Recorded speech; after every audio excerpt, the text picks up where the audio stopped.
So, as we're waiting for the slides to come up, my name is Henrik Totterman. I'm a man of many titles.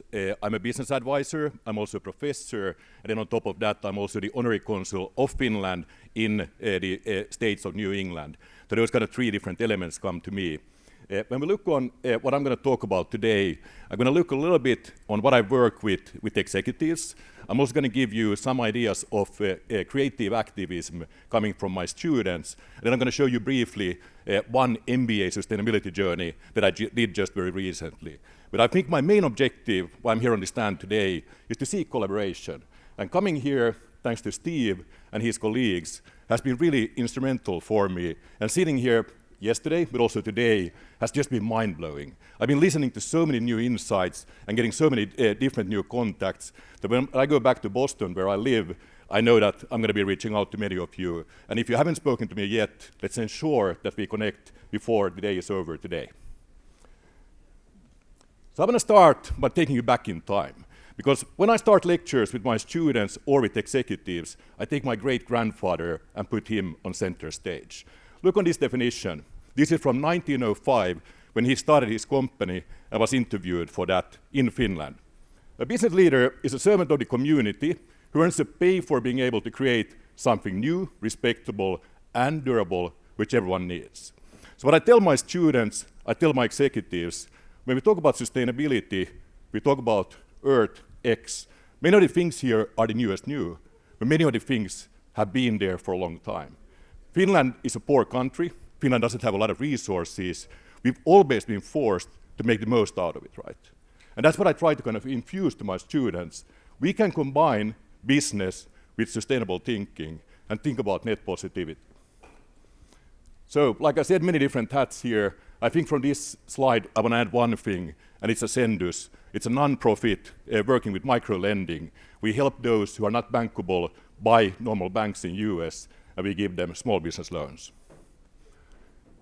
Hult gave an honorary doctorate to Paul Polman in 2023. Those who know the SDGs may also know that Paul Polman was one of the very few corporate leaders who was involved in the UN discussion when these were evolved and developed. And when I think about my great-grandfather, and when I think about what Paul Polman has done at Unilever, but also in other companies, and of course for us more globally in the United Nations and in the connection to SDGs, I find that there is a business leader who has been able to prove to us that net positivity can be combined also with great business.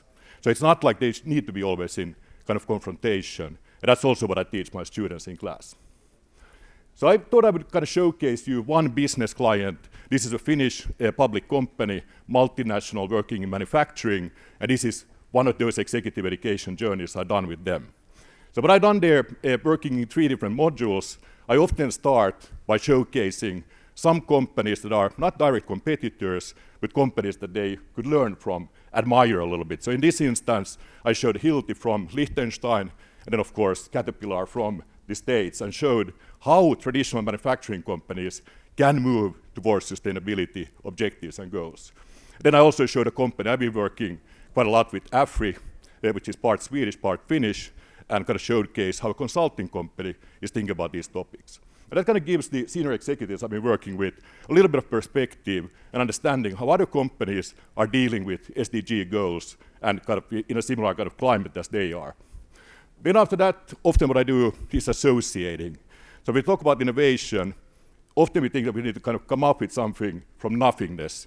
What I teach executives is, indeed, there are sometimes green space or white space innovation, but more often than not, we're going to learn by looking on what are others doing really well, what are others not doing so well, what can we learn from them.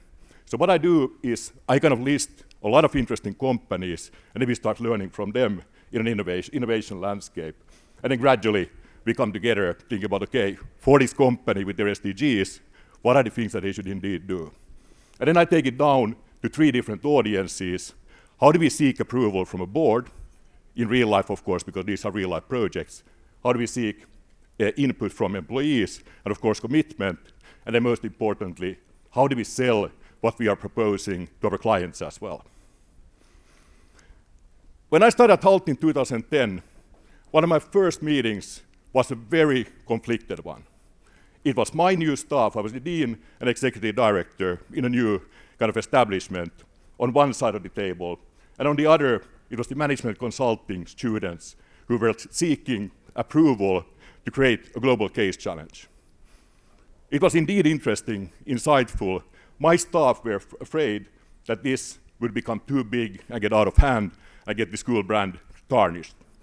Eventually, we kind of found common ground. The rest is kind of history. We've been working with this since 2010, and Hult Prize is one of the largest, if not the largest, student kind of competition when it comes to doing good for the world. So we've been working with United Nations. Bill Clinton has been involved for many years.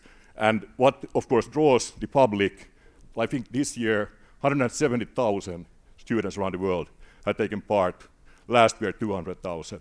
And of course, what is drawing them is the $1 million prize that they get as seed to actually establish their business. So then kind of looking just briefly on my MBA journey, what I often do is I write a short case write-up. Then I find an executive who is relevant in this space. In this case, it's a gentleman who lives in the Boston region. He's a specialist on COP and climate change, Matti Goldberg, who came in and kind of fused the students into the space and answered some of the tricky questions. But in this journey, what we did was really kind of taking the latest late when it comes to technology, AI, of course, front and center, but others as well, and thought about this conflict. Sustainability and AI is not always kind of kept together as a great combination. We see that AI is consuming a lot of energy.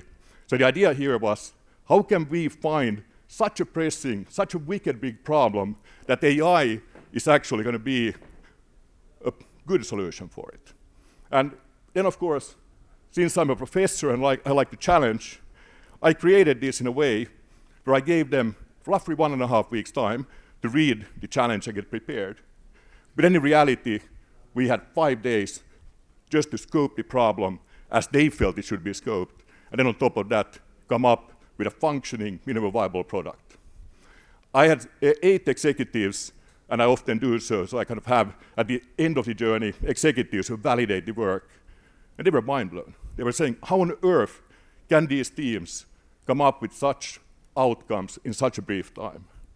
And this is, of course, what I also take into the executive landscape when I work with companies, helping companies think about their employees, their people, and why not MBA students outside as well, as a fantastic engine to drive some of these sustainability goals. I just this morning got an invitation to go back to the United Global Compact SDG Accelerator to talk precisely about this topic again.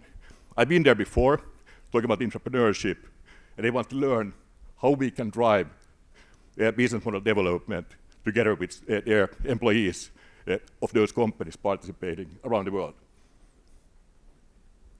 So this is a little bit kind of how I've taken the kind of net positivity and break it into islands, and then the journey. With that, I have 2 minutes on the clock, and you can hear from my voice, I'm kind of rushing through because I know Steve is keeping me on a tight leash, and a professor you should keep on a tight leash because we go over very quickly. But we have 2 minutes on the clock still. Do I have any questions, any comments, any concerns from you? Anyone feeling like a question? I have a question. Yes, Steve, please. So I know we've been talking about, we were going to get some students come down, but the dean wouldn't let us do it. We had an amazing partnership with local high school people this Monday and Tuesday. Yeah. There's some of them over there with we designed tiny homes. So we discussed how to get students from Harvard and your organization Hult, to EarthX next year. Yeah. So we'd like to get, how many do you think we can get from Harvard to come here? Just with a brief kind of notice, what happened really, we had one of these capstones like mine running this week, and the dean said that if he lets 10 students come here, he's going to have 50 students who want to do something else, and we've had that a little bit in the past. He said that this week he can't let them go. They must be on campus. They have a client executive coming in. So just with that brief notice, we had over 10 students, and you saw their projects. I saw their projects. It was amazing. Yeah. So I think I don't want to make an absolute number commitment, but if we can get 10 in such a short time, perhaps we need to triple it, right? I think we can have a conference. Thank you so much. Yeah. Thank you.